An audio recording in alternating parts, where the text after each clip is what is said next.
बंगोपसागर में आउ एक घूर्णिबलय सृष्टि होगा आकलन करिपाग विभाग प्रभाव में आसंता 22 तारिख उत्तर ओडिशा रे प्रबल वर्षा होइपारे। उत्तर पश्चिम बंगोपसागर और संलग्न पश्चिम बंगे 22 रे लघुचाप सृष्टि होबार संभावना रही।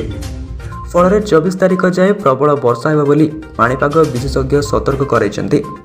भद्रक, मयूरभंज, केन्दुझर और जाजपुर में प्रबल वर्षा होइपारे। आसंता 24 घंटा रे अनेक स्थान रे हालुकारू मध्यम धरणर वर्षा संभावना रही। देवगढ़, अनुगुल और ढेंकानाल रे किछि स्थान रे प्रबल वर्षा होइपारे। सक्रिय थिबा मौसुमी बायु प्रभाव रे विभिन्न स्थान रे वर्षा हेउछि। तेबे आसंता 22 रे पुणी लघुचाप सृष्टि हेबो। उत्तर पश्चिम बंगोपसागर और संलग्न पश्चिम बंगे हेबाकु थिबा एही लघुचाप प्रभाव रे उत्तर ओडिशा एवं पश्चिम ओडिशा रे 2 दिन भारी वर्षा हेबो।